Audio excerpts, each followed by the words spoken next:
A administração e a atuação do gestor. Processos gerenciais, habilidades e papéis do gerente. Em um mundo onde a mudança é a única constante, as organizações se tornaram o palco principal da atividade humana, e o sucesso dessas entidades complexas reside na administração eficaz e na atuação perspicaz do gestor.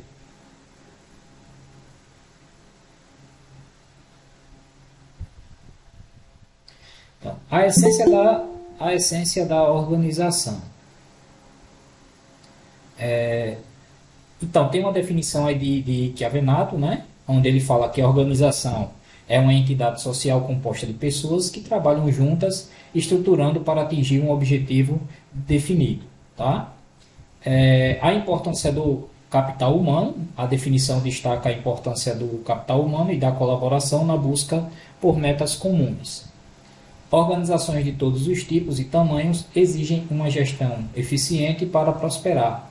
A administração é a força motriz que impulsiona essas entidades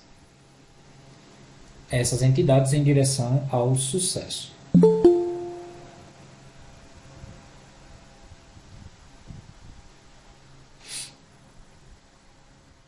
A administração como processo dinâmico. Né? Então, temos aí a tomada de decisão, onde a administração é o processo de tomar decisões sobre o uso de recursos para realizar objetivos, segundo Maximiano. Planejamento e controle, onde a administração é planejar, organizar, dirigir e controlar o uso adequado de competências e recursos, segundo Chiavenato. Então, a administração como processo dinâmico é a arte de transformar recursos em resultados tangíveis. A administração é a força motriz que impulsiona as organizações em direção ao sucesso, garantindo que os recursos sejam utilizados de forma eficiente e eficaz. Desafios da era digital. Então foram vistos aí 3 tópicos, né? A adaptação rápida, a era digital é a 4ª revolução industrial, então trouxeram um ambiente de negócios complexo e imprevisível. A eficácia e eficiência, as organizações precisam se adaptar rapidamente, buscando eficiência e eficácia e eficiência para garantir sua sobrevivência. Teoria da administração. Diante da complexidade do mundo atual, a teoria da administração se torna essencial para guiar ações e decisões.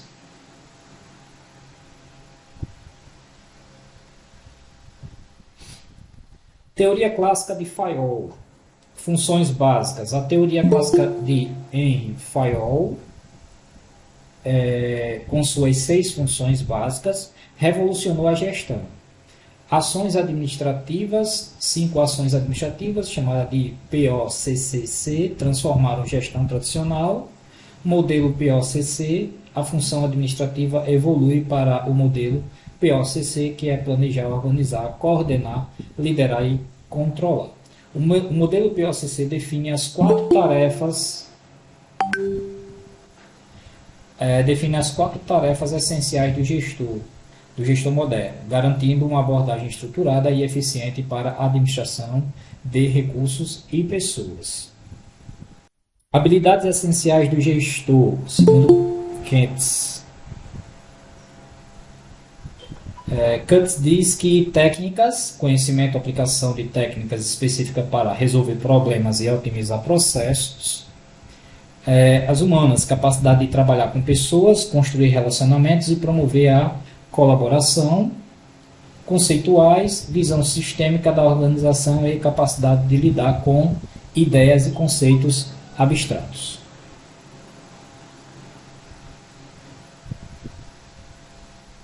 Os 10 papéis do gestor, segundo Mitzberg.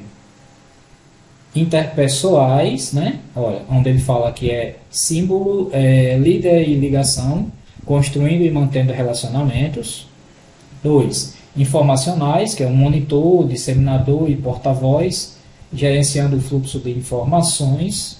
Decisórios, que é empreendedor, controlador de distúrbios, administrador de recursos e negociador, ou seja, tomador de decisões tomando decisões estratégicas. Então, Mitzberg identificou 10 papéis gerenciais, divididos em 3 categorias, que abrangem desde a liderança e comunicação até a tomada de decisão estratégica. Gente, esse material todo está lá no conteúdo web 1, tá certo? Então, aqui a gente está resumindo, trazendo alguns tópicos que chamam a atenção, tá bom? Tomada de decisão e mudança organizacional. Item 1, transformação constante, né? A capacidade de tomar decisões acertadas e implementar transformações eficazes e crucial. Teorias administrativas. As teorias administrativas surgem como respostas aos problemas empresariais de cada época. Evolução da gestão, onde a era digital e a globalização exigem novas abordagens e mentalidades de gestão. O papel do gestor torna-se cada vez mais complexo e incerto, exigindo habilidades para lidar com a imprevisibilidade e as mudanças constantes, adaptando-se a um ambiente em transformação. Processos de tomada de decisão, onde ele aborda o primeiro item, seria identificar o problema. Segundo, coletar as informações. Terceiro, desenvolver alternativas. 4. Selecionar melhor as alternativas. Em um contexto de ambiguidade, a tomada de decisão correta é crucial.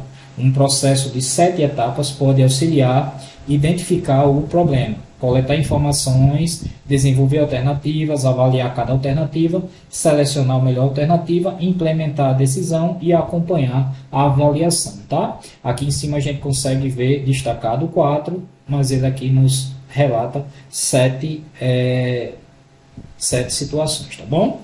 Então essas 4 aqui são as que ele dá como chama mais atenção. Mudança organizacional. Tipos de mudança. Estrutura organizacional, cultura organizacional, processos, produtos e serviços, tecnologia e competências. Ciclo de mudanças de Levin, né? Levin, eu creio. Descongelamento, mudança e recongelamento. Uma mudança é uma realidade organizacional impulsionada por forças externas e internas. A mudança deve ser encarada como natural e contínua. As organizações precisam criar ambientes que incentivem a criatividade e a inovação. Gente, vocês estão ouvindo direitinho aí? Tá tranquilo? O áudio? Show. Priscila, você está testando, Priscila? Priscila tem os emojis que você pode lançar aí na tela e tem essa mãozinha espalmada que você clicou, tá? A mãozinha espalmada pedindo para falar, viu? Tá. Vamos usar. Show. Então, tendências em modelos de gestão na sociedade contemporânea. Em um cenário de complexidade e mudanças disruptivas, a administração se destaca como uma área crucial da atividade humana. Mas como transformar organizações em entidades bem-sucedidas e sustentáveis? A resposta reside no reconhecimento do papel central das pessoas.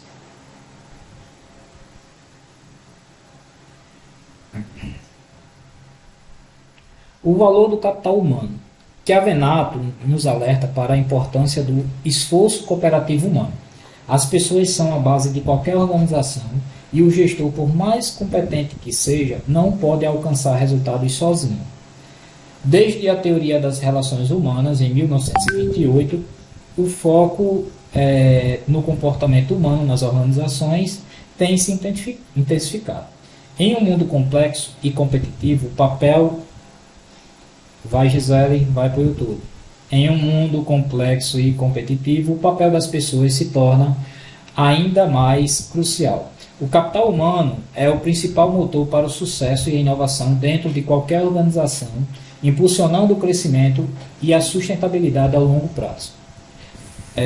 Aí a gente tem aí 3 tópicos, né, principal, onde é o esforço cooperativo, a importância do trabalho em equipe, foco no comportamento, compreensão do comportamento humano crescimento, né, que é impulsionando o sucesso organizacional. Construindo competências essenciais. Para se adaptar ao ambiente competitivo atual, as organizações precisam construir competências essenciais, como desenvolver capacidade global, criar e compartilhar uma agenda competitiva e alavancar recursos de forma criativa.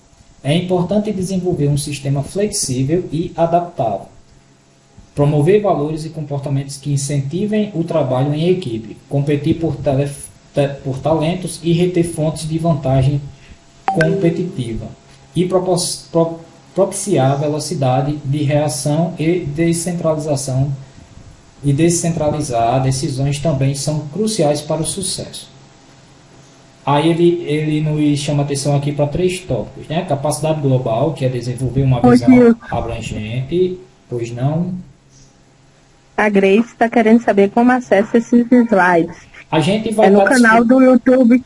Ele vai estar no canal do YouTube e a gente vai disponibilizar também material lá no grupo, tá?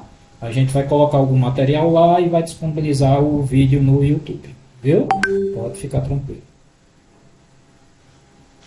Capacidade global, né, que é desenvolver uma visão abrangente, sistema flexível, adaptar-se às mudanças e trabalho em equipe, incentivar a colaboração.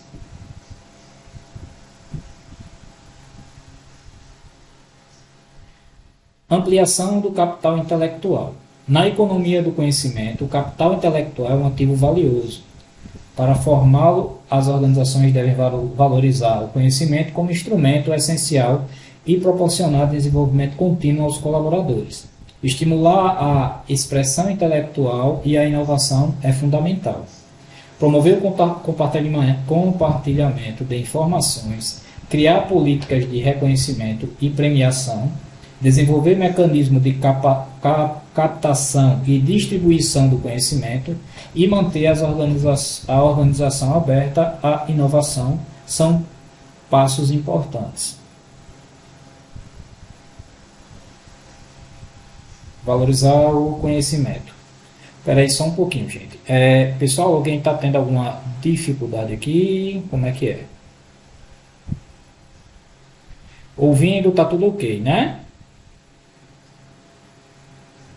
Ok, certo. Para quem está com dúvida aí, está chegando a primeira vez, a gente grava esse vídeo, tá? A gente disponibiliza no YouTube e a gente coloca também algum material extra aí no grupo, tá? Lembrando que esse material ele vai estar disponível lá no canal, como eu estou dizendo, e vocês têm esse material, está todo completo no conteúdo web de vocês. Aqui a gente fez somente pegar algumas partes que a gente achou mais relevante, está trazendo para cá, está lendo em grupo e quem quiser depois pode rever lá pelo canal, tá certo? É assim que funciona. Lembrando que quando a gente encerrar aqui, a gente já vai responder questões de prova, tá? Então, vou ler aqui novamente, tá? A ampliação do capital intelectual, né, na economia do... Seu áudio está cortando. Vamos lá. Todo mundo está assim, está cortando o áudio. Melhorou agora? Melhorou, gente? Show. Então, a ampliação do capital intelectual. Na economia do conhecimento, o capital intelectual é um ativo valioso. Para formá-lo, as organizações devem valorizar o conhecimento como um instrumento essencial e proporcionar desenvolvimento contínuo aos colaboradores. Estimular a expressão intelectual e a inovação é fundamental. Promover o compartilhamento de informações, criar políticas de reconhecimento e premiação, desenvolver mecanismos de captação e distribuição do conhecimento e manter a organização aberta à inovação são passos importantes. Então é destacado aí 3 pontos: valorizar o conhecimento, que é reconhecer a importância do saber; desenvolvimento contínuo, que é investir na capacitação; compartilhamento, que é promover a troca de informações. Gestão da diversidade. A diversidade, que abrange diferenças como idade, gênero, raça, etnia e orientação sexual é uma fonte de vantagem competitiva. Para gerenciá-la, as organizações devem recrutar, treinar e promover pessoas de diferentes origens e valorizar as diferenças. Criar um ambiente inclusivo, desenvolver um estilo de gestão flexível e adaptável e compreender e respeitar as diferentes motivações dos colaboradores são essenciais para o sucesso da gestão da diversidade. Recrutamento diversificado, um dos itens que ele aborda aqui, atrair talentos de diferentes origens, ambiente inclusivo, promover a igualdade e o respeito, vantagens competitivas, melhorar o processo decisório. Então, a gestão de talentos. Na era do conhecimento, os talentos são diferencial competitivo, as organizações precisam atrair e reter profissionais qualificados, valorizar o capital intelectual como principal ativo e criar um ambiente que incentive a inovação e o crescimento. A gestão de talentos é crucial para o sucesso a longo prazo, garantindo que a empresa tenha as pessoas certas, com habilidades certas, nos lugares certos, para atingir seus objetivos estratégicos. Temos 3 itens aí, mais relativos, que fala da atração de talentos, que seria recrutar profissionais qualificados, retenção de talentos, que é valorizar o capital intelectual, e incentivo à inovação, que é criar um ambiente propício.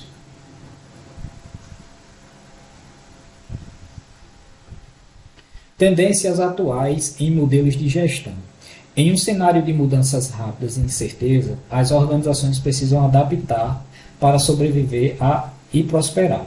Chiavenato destaca 3 desafios cruciais: transformações na demanda, competição acirrada e inovações tecnológicas. As organizações que reconhecem e aproveitam essas oportunidades desenvolvem formatos inovadores e ganham vantagens competitivas. A capacidade de adaptação e a busca constante por inovação são essenciais para o sucesso. Então, ele aponta aí o primeiro item como transformação na demanda, ou seja, adaptar-se a novas necessidades, competência acirrada, buscar diferenciação, inovações tecnológicas, que é aproveitar as novas tecnologias. E aí a gente vai falar da flexibilidade e eficiência, A flexibilidade tornou-se crucial para a agilidade e rapidez nas mudanças. As empresas precisam responder rapidamente às demandas dos consumidores e à concorrência, introduzindo novos produtos e serviços. No entanto, a eficiência operacional também é fundamental. O modelo de produção enxuta da Toyota, desenvolvido após a Segunda Guerra Mundial, revolucionou a indústria. A história da Toyota nos ensina a importância da adaptação e da busca contínua por melhoria. Então é levantado aqui 3 itens, 3 destaques, onde ele fala da flexibilidade, que é a agilidade nas mudanças, a eficiência, que é a otimização dos processos, e a adaptação, que é responder às demandas. Lean Innovation, a startup. O modelo de produção enxuta inspirou a metodologia Lean Startup, que visa minimizar os riscos na criação de startups. As inovações digitais abriram oportunidades para as startups ágeis e focadas na experiência do consumidor. A estratégia aberta, Open Strategy, envolve os stakeholders da organização no processo de tomada de decisões estratégicas. Essa abordagem colaborativa permite obter sucessos de diversas fontes e melhorar a compreensão das decisões. Lean Startup seria, no caso aí, como estão alertando aí para minimizar os riscos, inovações digitais, oportunidades para as startups e Open Strategies, eu não sei se é isso aí, viu, gente? Mas eu acho que é. Estratégia colaborativa. 21. Encerrando aqui, resumindo tudo, Então, a gente coloca como que o sucesso das organizações na sociedade contemporânea depende do reconhecimento do valor do capital humano ao investir em desenvolvimento, diversidade e gestão de talentos. As empresas podem construir um futuro mais próspero e sustentável. As tendências atuais em modelos de gestão enfatizam a importância da flexibilidade, eficiência, inovação e colaboração ao adotarem essas abordagens. As organizações podem se adaptar às mudanças e prosperar na era da incerteza. Tá? Vamos indo. Segunda etapa, então, nós vamos agora aqui responder algumas questões, e aí aqui a gente vai também fazer uma abordagem teórica também, porque a gente vai, dentro do que a gente viu aqui, explicando algumas coisinhas aí também, tá certo, gente? Quando nós conseguirmos resolver aqui a questão, tá bom? Então, qual é a situação? Agora, nós vamos utilizar o chat, tá certo? E aí vamos ler a questão, vou dar 10 segundinhos, vocês respondem o que vocês acham que é, e a gente vai passando aí. Tá certo? Questão 1. Existe uma série de ferramentas de gestão que podem ser utilizadas para facilitar o trabalho do gestor. Uma delas é conhecida ferramenta de gestão, cuja técnica de geração de ideias, que incentiva a proposta de todo e qualquer tipo de ideia, sem que seja submetida a críticas. Sua prática é bastante simples e consiste em reunir as pessoas envolvidas em uma situação. Este tipo de ferramenta permite que todas as ideias tenham o mesmo peso, independentemente do nível hierárquico ocupado pelas pessoas. O trecho anterior está se referindo a qual ferramenta de gestão? Então, vamos lá. Nós temos aí letra A, espinha de peixe, B, brainstorm, C, estruturação, D, quadro de divisão do trabalho e gestão da qualidade. O que é que vocês acham? 10 segundinhos, valendo aí. Vão lá no chat e respondam lá o que vocês acham que é, tá?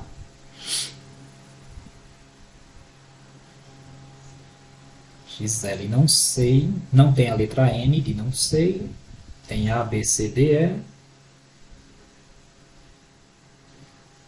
C. Carolina, Tebna, C. Crícia, A.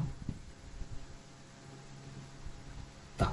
Gente, é assim, é interessante que, o que é interessante para vocês é que vocês tentem responder, tá certo? Não tem problema não, não vão se incomodando aí porque tá colocando errado, isso e aquilo não, tá? O importante é tentar responder. Mas assim, lembrando que a gente está no início, a gente já viu esse assunto, mas de repente a gente não está na cabeça da gente, tá? E aqui a gente vai estar estudando. Então vamos lá. Tempo dado, vocês passaram, então vamos lá. Aqui essa questão, a resposta correta seria letra B, brainstorm, tá? Então por quê? Olha só, brainstorm ou tempestade de ideia, em português, é uma técnica de grupo utilizada para gerar um grande número de ideias em um curto período de tempo. Tá? O objetivo principal é estimular o pensamento criativo e a livre associação de ideias, buscando soluções inovadoras para um problema ou desafio específico. Uma das grandes características do brainstorm é o objetivo, assim, é o foco na quantidade, né? O objetivo é gerar o maior número possível de ideias sem se preocupar inicialmente com qualidade. Então é isso, ideias e mais ideias, tá certo? Qualidade só vai vir depois. Primeiro ele quer saber da ideia, ok? Então tranquilo aí, deu para chegar? Então vai sendo assim, tá certo, gente? No primeiro momento a gente vai trabalhando assim, lá na frente a gente começa a cobrar um pouco melhor, tá bom? Mas eu creio que foi o método que eu encontrei melhor para que a gente conseguisse estudar de uma forma mais tranquila essa questão teórica que é tão chatinha, né? Mas vamos lá. Segunda questão, estão falando aí do planejamento. Vamos lá. O planejamento se constitui na primeira função do processo administrativo, permitindo estabelecimento dos objetivos organizacionais em função dos recursos necessários para atingi-los de maneira eficaz. Tarará, né? O planejamento pode ser definido como um processo que considera os aspectos destacados pelas dimensões anteriormente demonstradas. no sentido de alcançar uma situação desejada de maneira mais eficiente e efetiva, com a melhor concentração de esforços e recursos pela organização. Então, sempre ele dá esse enunciado, né? Não quer dizer nada até então, mas ele vai dando X para a questão, né? Quando se trata de planejamento nas organizações, devemos considerar os 3 níveis existentes. Considerando os 3 níveis do planejamento, associe as características relacionadas na coluna características, com o nível correspondente apresentado na coluna nível, né? A seguir, assinale a alternativa que contém a sequência correta da associação. Então, ele quer aqui que a gente associe as respostas aqui em relação ao nível aqui que ele está cobrando para a gente, tá? Então, nível 1, aí vocês vão dizer qual seria o nível institucional, tá certo? Qual seria a característica, na verdade, do nível, né?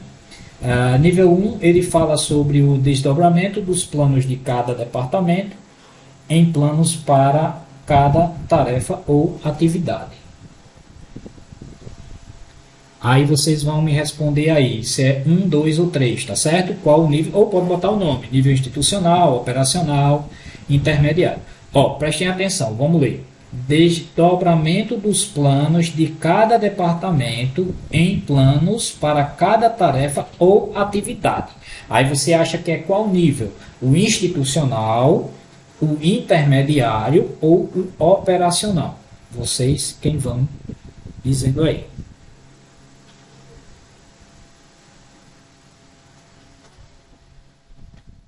Não, presta atenção, não precisa dizer qual é a letra não, o que é que você acha direto não. Eu só quero que vocês me digam, esse nível 1 aqui, ele está relacionado a qual dos 3 níveis. Aí a gente vai junto tentando responder, tá certo?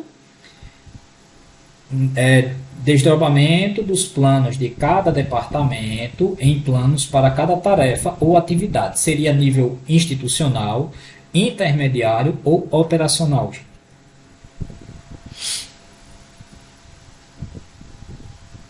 Se a gente tiver errado, não tem problema.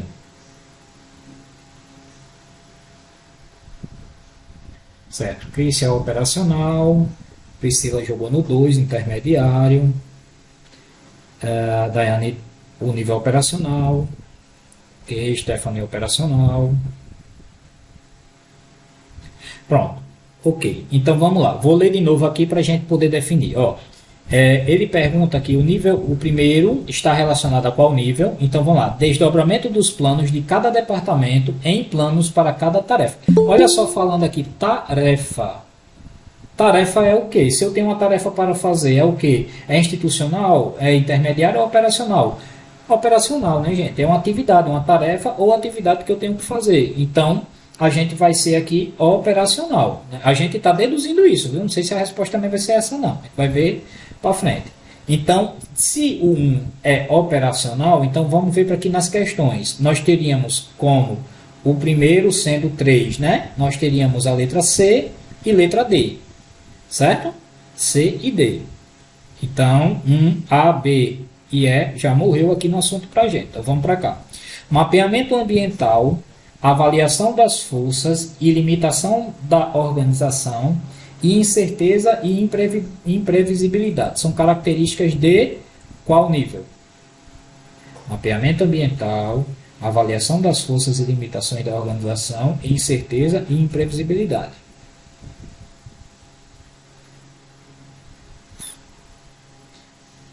Dez segundinhos, vocês leem.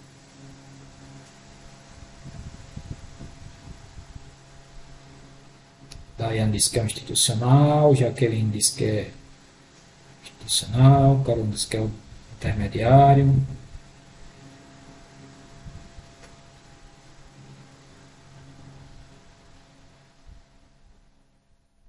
É 1 ou 2, né? Tá. Então vejam bem, teve uma dúvida aí, tá certo? Vamos ler o 3. Tradução e interpretação das decisões estratégicas em planos concretos no nível departamental. Tradução e interpretação das decisões estratégicas em planos concretos no nível departamental. Aí eu pergunto a vocês, olha só, para a gente tirar essa dúvida aqui. Então, tem gente que está dizendo aqui já intermediário, né? O 3 aqui seria o item 2, né? Então, vamos lá. Então, aí a gente já mata a questão, o 2 sendo a questão 1, nível institucional. Aí eu vou jogar assim para vocês, para a gente ter uma ideia assim.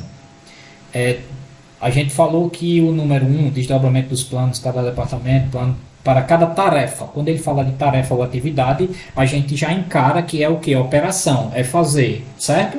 Então está falando diretamente ali, ó, tarefa ou atividade. Ok. Aí eu pergunto, dos dois que a gente leu, quem é que está mais próximo do operacional? Seria o 2 ou 3. Quem estaria mais próximo do operacional? Seria o mapeamento ambiental, avaliação das forças e limitações das organizações e incerteza e imprevisibilidade. Vamos ler o outro. Tradução e interpretação das decisões estratégicas em planos concretos no nível departamental. Vocês concordam comigo que o item 3 a gente está lendo, ele está mais próximo do departamento que faz as tarefas ou atividades? Então, eu lendo isso aqui, eu consigo dizer que esse item aqui seria mais próximo do intermediário, não é? Do que o segundo, não é assim? Então, a gente jogaria, no caso, a letra C, não por causa da questão 2 que a gente leu, tá? Mas por causa da questão 3, aí a gente está matando que ela é mais próximo da operacional. Então, a gente marcando ela como o intermediário. Pode ser assim? No caso, seria a letra C, 3, 2, 1. 3, né? 2, 2, 1 e 3, 2. Concordam? Dá um legalzinho aí. Quem concorda para a gente marcar C. Quem não concorda, manda o polegarzinho para baixo, tá? Para ver se tem mais gente que concorda ou mais gente que discorda. Certo. Certo. Então tem quem concorda e quem discorda, né? Então vamos ver agora, né? Tirar o Maurício fora.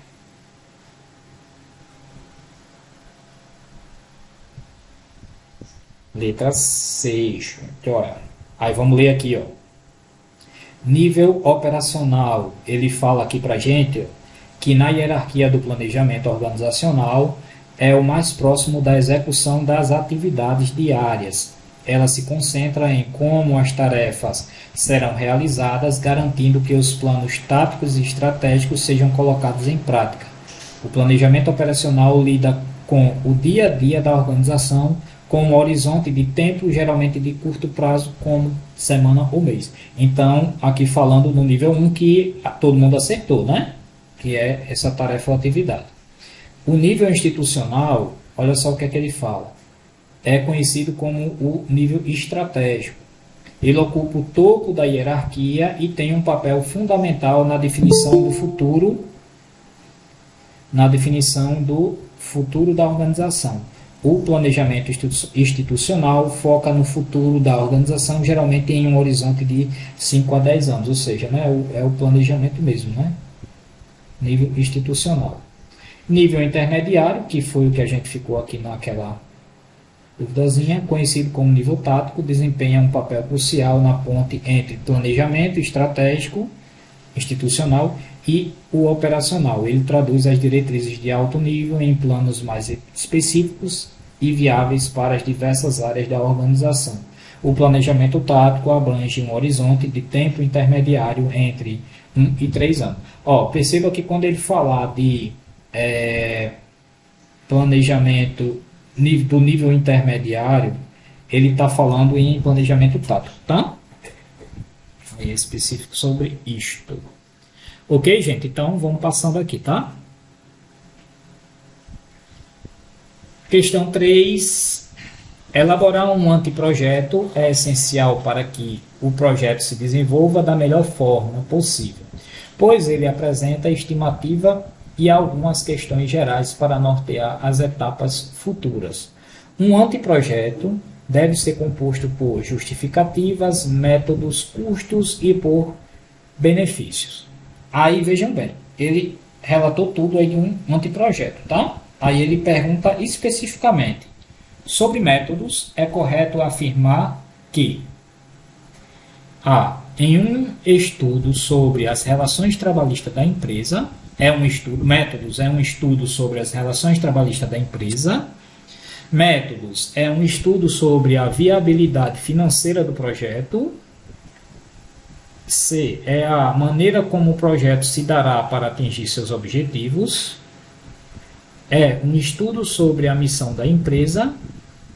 Ou é um estudo sobre o processo de venda dos 3 primeiros concorrentes do projeto. O que é que vocês acham aí que é? 10 segundinhos. Letra A.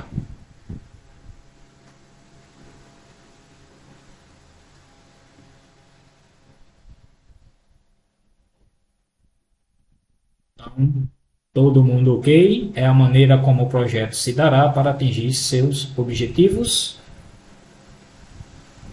São os métodos, né? Eu acho que é o que está mais realmente, de fato, aí. Então, vamos ver aqui o que é que seria. C. É a maneira como o projeto se dará para atingir seus objetivos, tá? Então, métodos em um projeto é como se o projeto o projeto será executado, né? É crucial que esta seção seja clara, detalhada, suficiente para que qualquer pessoa possa entender o processo do projeto. Gente, ó, presta bem atenção. Eu não sei aqui se alguém já fez o trabalho de projeto de extensão. Porém, eu sinceramente, até agora eu lendo aqui essa disciplina, eu vi o quanto ela vai ser importante para a gente fazer. Aí vocês entendem que não há necessidade desse alvoroço para se fazer o projeto antes da data que é para entregar, porque eu acho que é tudo coordenado, entendeu? Essa disciplina é interessante para que você possa fazer o seu projeto também, ter mais base, né, assim, mais conhecimento.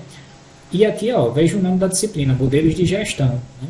Onde você vai estar fazendo o projeto você está falando automaticamente em gestão do seu projeto. Então você vai lá abordar como aconteceu, como foi que você fez o gerenciamento desse projeto. Então é fundamental essa disciplina aqui, né? Até para que você possa fazer um trabalho mais eficiente e eficaz, né? É o que diz a matéria, né? Eficiente e eficaz.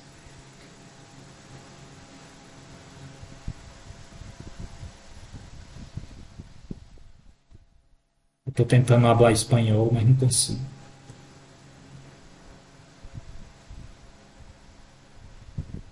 Vamos lá. Questão 4.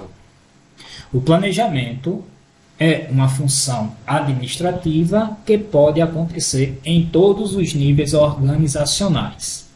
Considerando este fato, enumere o tipo do planejamento conforme o nível hierárquico. Então, nós temos aí, ó, planejamento estratégico novamente, operacional e tático. Lembram que eu falei para vocês que o planejamento tático seria o planejamento o quê? Vocês estão percebendo que uma coisa está ligando a outra aí, ó? Planejamento tático, planejamento intermediário, tá bom? Vejam os termos aqui que já meio que troca, né? Troca por quê? Muitas vezes por causa de autor, tá? Mas vamos lá, planejamento estratégico, operacional e tático. Enumere conforme as características. Então vamos lá.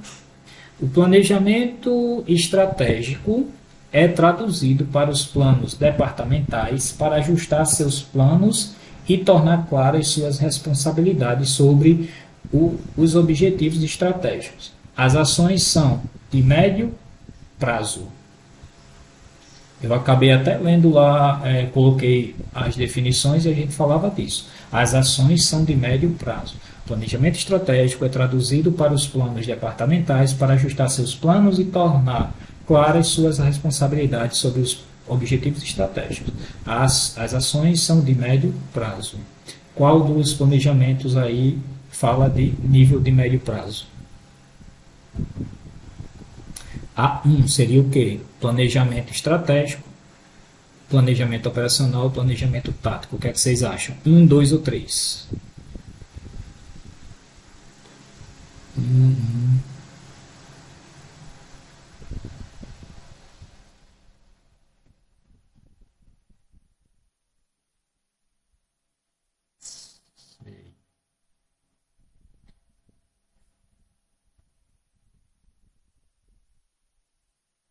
Ó, vamos ler a segunda opção. Os planos operacionais definem o que e como fazer.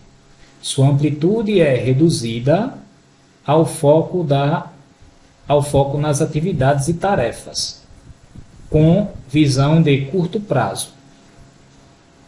Qual deles lá tem a visão de curto prazo? O plano operacional define o que e como fazer. Sua amplitude é reduzida ao foco nas atividades, né, e tarefas. Atividades e tarefas. Então, essa daqui seria a questão, seria o item 2, né? Então, planejamento operacional. Então, matamos aqui a segunda situação como planejamento operacional. Ok.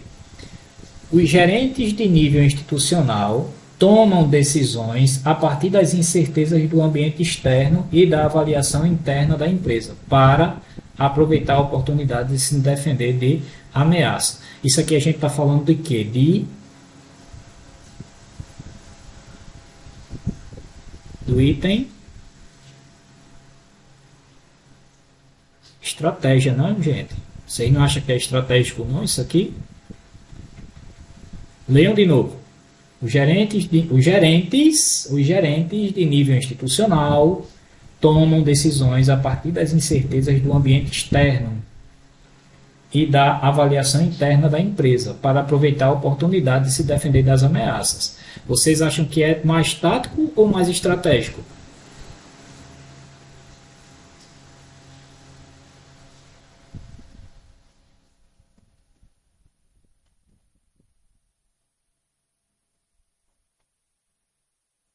Vamos ver a resposta, né? Porque está gerando muito desacordo aí, mas vamos ver. Olha só. A resposta certa seria a letra B. Então vamos lá. Vamos ver aqui o que seria cada um, né? Então o primeiro seria o planejamento tático. O planejamento estratégico é traduzido para os planos departamentais para ajustar seus planos e tornar, olha só, ajustar os planos e tornar claras as responsabilidades sobre os objetivos estratégicos. São ações de médio prazo.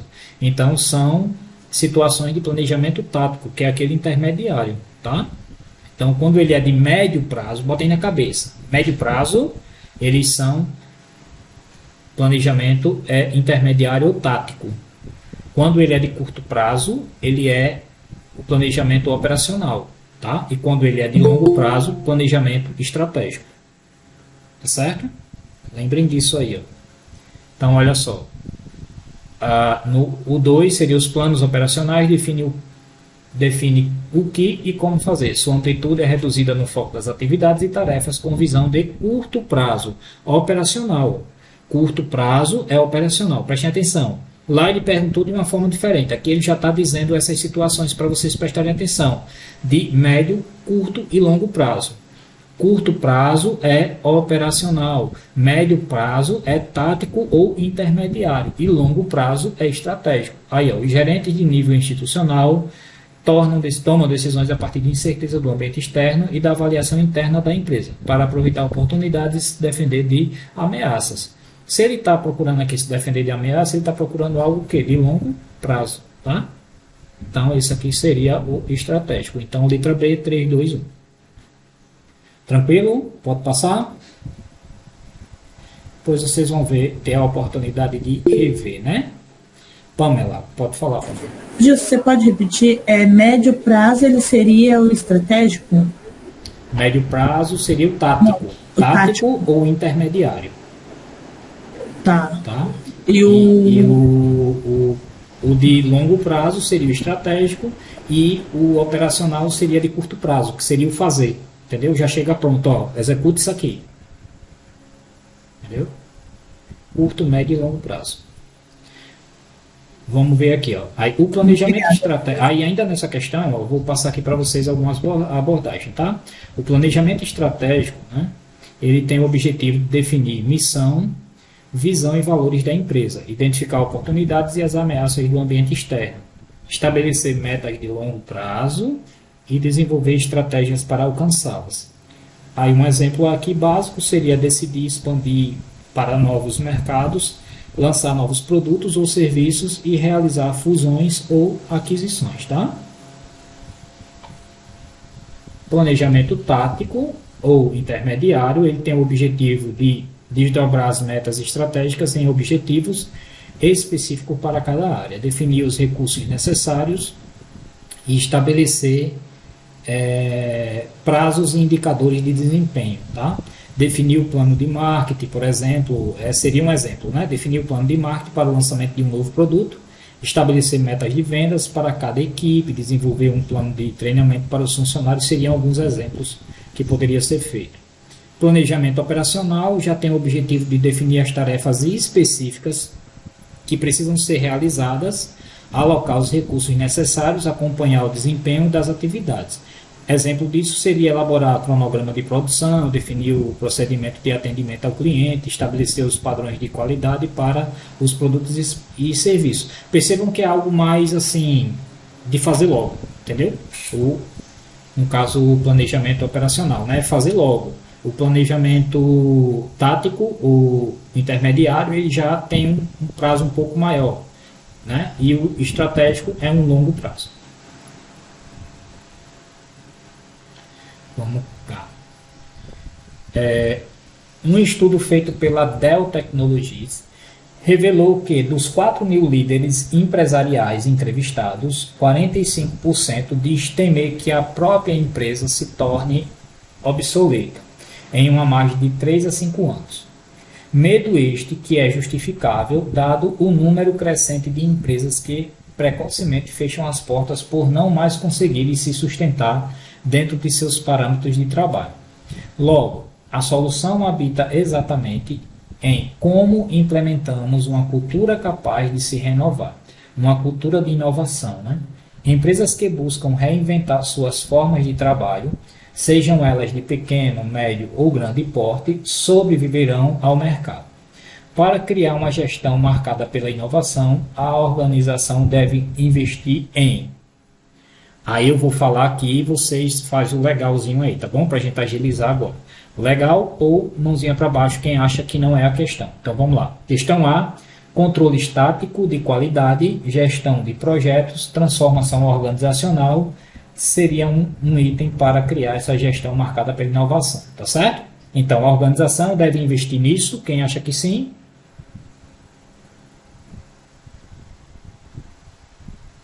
Tá. B. Sistema organizacional, avaliação de desempenho e abordagem por metas. Vocês acham que a empresa deveria investir só? Vejam bem que é nisso aí, tá, gente? Pronto. Tá. Letra C. Incentivo à criatividade, autonomia aos colaboradores, estrutura de trabalho desafiante e flexível. Vocês acham que essa daí seria aonde a empresa deveria investir para ter inovação e uma organização? Certo. D. Cultura organizacional conservadora, comunicação unilateral e visão estratégica. Quem acha que seria esse? Tecnologias de qualidade, gestão centralizada, estrutura organizacional burocrática. Vocês acham que é isso aí? Não, né? Então, alguns ficaram aí na A e outros na C, né? Vamos ver aqui nossa resposta. Então, a resposta seria a letra C, incentivo à criatividade, autonomia aos colaboradores e estrutura de trabalho desafiante e flexível, né? Controle estatístico de qualidade, gestão de projetos e transformação organizacional, né? Fica meio que vago, né? Esse aqui ele está mais diretamente, né? Incentivar a criatividade, a autonomia dos colaboradores e estrutura de trabalho desafiante e flexível, né? Acho que todo mundo gostaria de trabalhar em uma empresa assim, né? Ou ser empreendedor para poder fazer isso. Questão 6. Para superar a crise e o baixo rendimento da empresa, Claudie resolve chamar um consultor para fazer um diagnóstico e criar novas estratégias que favoreçam a sua empresa. O consultor fez um seguinte levantamento sobre sua empresa. 1. O produto ofertado por Claudie é de boa qualidade e tem uma grande aceitação com alto potencial de mercado. 2. A comunicação e a propaganda da empresa não estavam atingindo o público de maneira correta. 3. As condições climáticas do período não foram favoráveis para uma boa colheita da matéria-prima, o que encarecerá o custo do produto, da produção. Analisando os principais itens da análise ambiental, pode-se, quando fala aqui análise ambiental, gente, não é a análise do meio ambiente não, viu? É a análise do ambiente da empresa. Pode-se considerar que as tipologias na análise SWOT apontadas pelo consultor são respectivamente. A análise SWOT, se eu não me engano, está no, eu não sei se, mas eu acho que no conteúdo Web 2 já tem. A gente não viu aqui ainda, mas nós já estudamos essa disciplina, tá? Nós já pagamos a análise SWOT. Então vamos lá, ele quer analisar quais são os pontos fracos, fortes, né?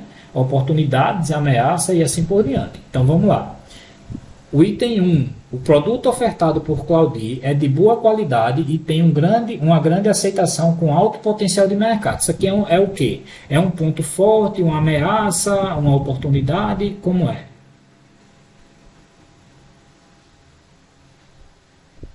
Gente, vamos assim, em vez de querer achar a questão, vamos achar o item 1, que é para todo mundo entender. O item 1 é o quê? Ponto forte, ameaça, oportunidade, ou ponto, como é que seria? Então, o item 1 seria ponto forte, né? Então, se a gente concorda que é ponto forte, então a gente já tem aqui, ó, questão A ou questão E, tá certo?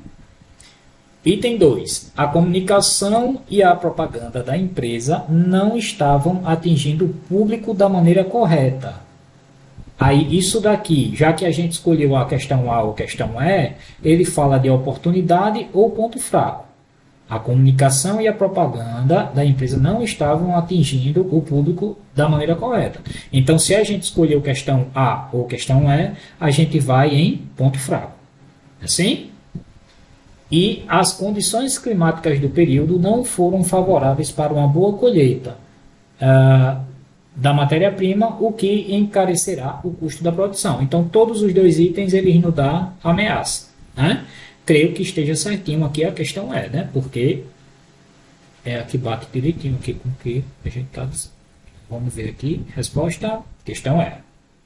Então, segundo a análise SWOT, ou a FOFA, essa é uma ferramenta simples, mas poderosa, que ajuda a entender a situação de um negócio, projeto ou até mesmo de si próprio. Ela analisa, eu estou puxando para que a gente entenda quem não lembra do que é a análise SWOT. O que faz, então, na análise SWOT, ou FOFA, né, a gente vê com relação à força, o que você faz bem, quais suas vantagens, né? Com relação à fraqueza, o que precisa melhorar e quais suas desvantagens.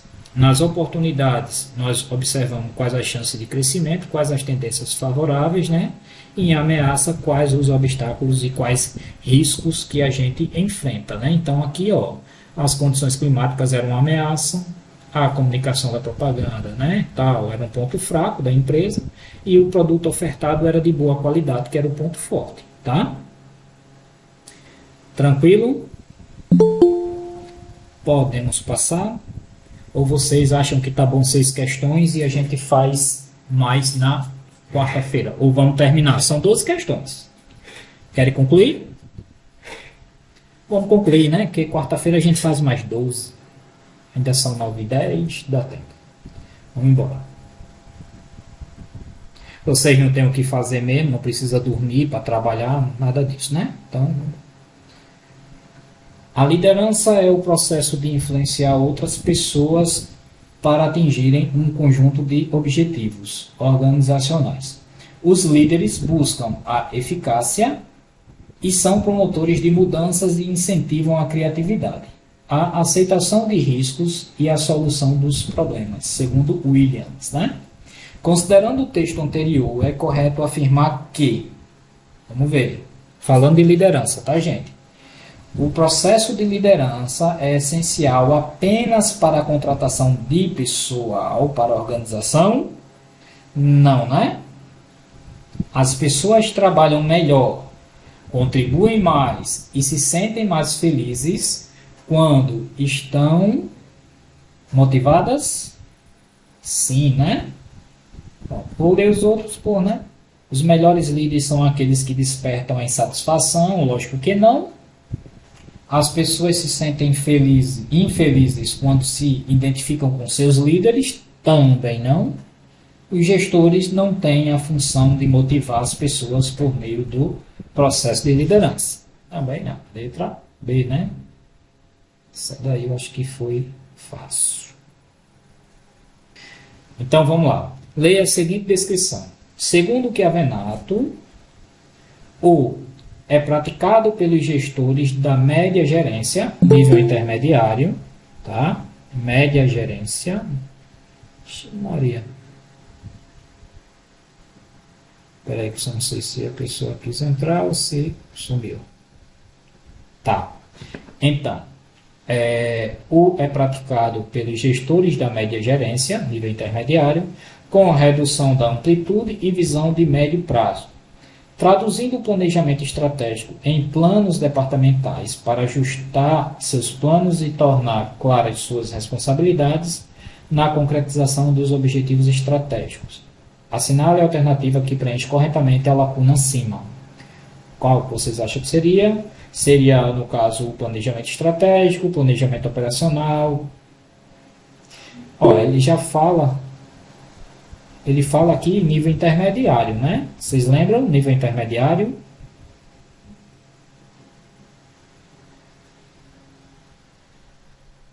Ah, pronto, vamos passar aqui para a gente ver, tá? Planejamento tático ou intermediário, né, gente? Tá ali já nossa resposta, né? Então lembre-se, é praticado pelos gestores da média gerência, intermediário, tá? Então, aí eu relacionei aqui novamente o nível intermediário, ele é conhecido como nível tático. Desempenha um papel crucial na ponte entre planejamento estratégico, que é o institucional, e o operacional. Ele traduz as diretrizes de alto nível em planos mais específicos e viáveis para as diversas áreas da organização. O planejamento tático abrange um horizonte de tempo intermediário, geralmente entre 1 e 3 anos. Tá? Lembrem disto.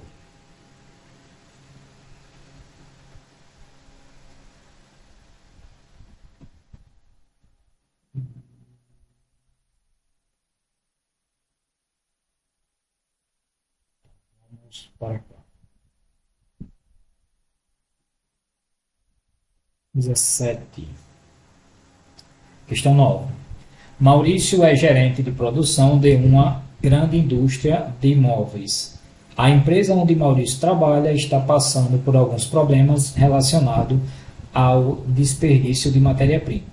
Esse desperdício de matéria-prima tem aumentado bastante os custos da empresa e essa é uma situação difícil que Maurício precisa resolver. Com relação às etapas do processo de tomada de decisão, esse momento onde Maurício está descobrindo esse aumento do desperdício de matéria-prima caracteriza-se por qual etapa? Isso aqui a gente viu até hoje, tá? Seria identificar o problema, implementar a decisão, avaliar cada alternativa, desenvolver a alternativa ou acompanhar e avaliar.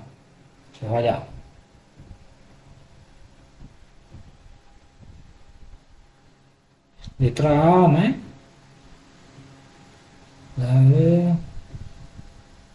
Certo. Então, vamos passar aqui. Seria identificar o problema, né? A gente viu hoje isso aqui. Então, a etapa de identificação do problema é o primeiro passo e o mais importante para resolver qualquer questão.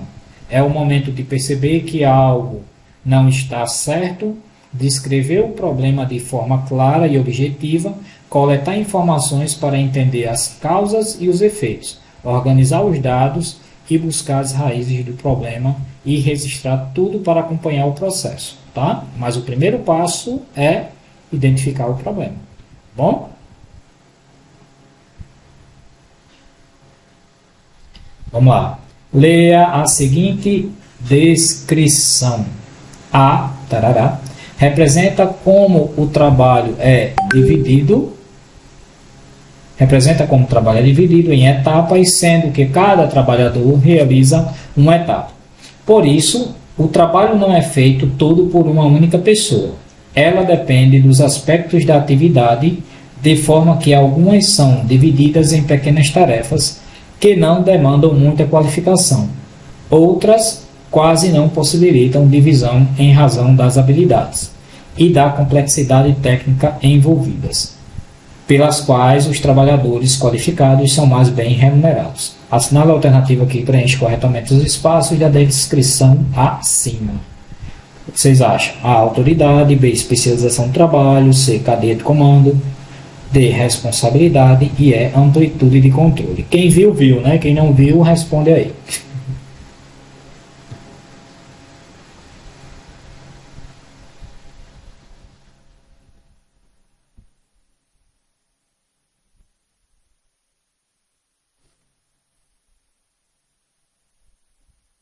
Então, vamos ver aqui.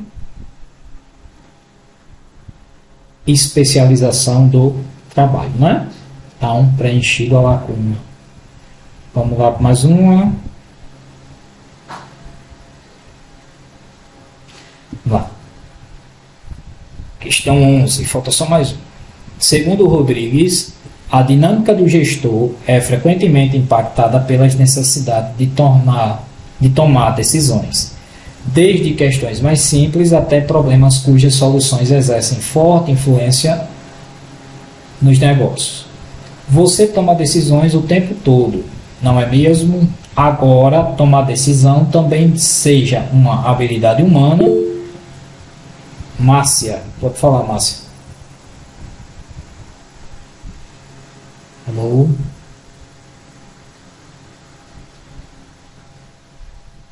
Vamos lá. Então, você toma decisões o tempo todo. Embora tomar decisões também seja uma habilidade humana, quando se trata de atuação do gestor, é necessário que o processo seja sistematizado em um processo para facilitar que os resultados sejam esperados. Qual é a primeira etapa do processo de tomada de decisão? Então, letra A, desenvolver alternativas. Letra B, acompanhar e avaliar. Letra C, avaliar cada alternativa. D, implementar a decisão. Ou C, identificar o problema.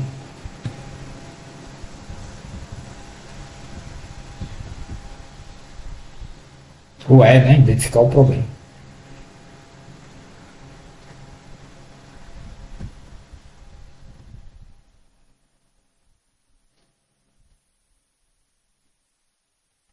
Então, vamos olhar.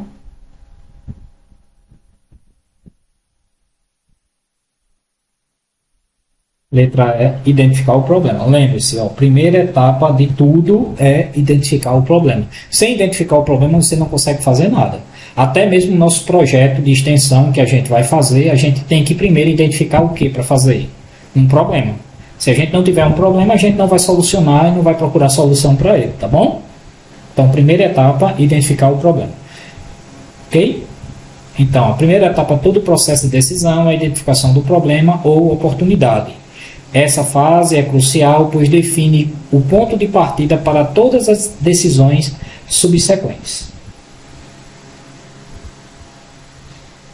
Questão 12. Otávio trabalha em uma grande metalúrgica. O cargo de Otávio nessa metalúrgica é de diretor-geral. Otávio está, nesse momento, elaborando o planejamento estratégico da empresa. Ele está reunindo diversas informações relacionadas à empresa para tomar decisões quanto ao futuro da empresa, quanto ao futuro da empresa.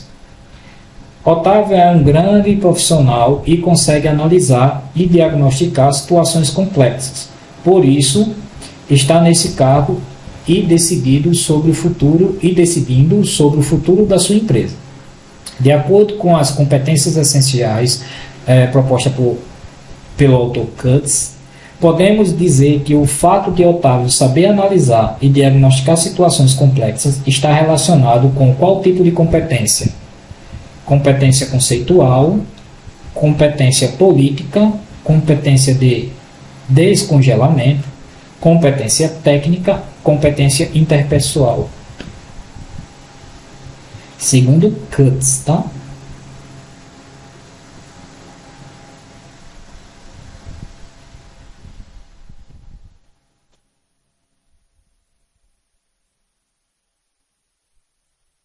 Vamos ver?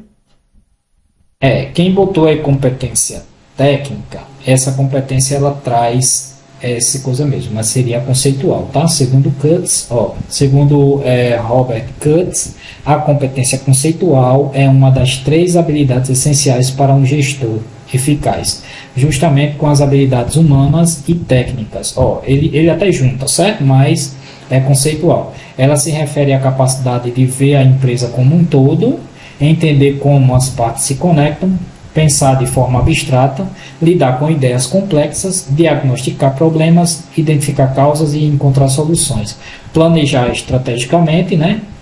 Ou seja, definir metas e caminhos para alcançá-las. Aí, em resumo, é a habilidade de pensar grande, entender a complexidade e tomar decisões que beneficiam a empresa a longo prazo. Por isso que é conceitual, tá certo?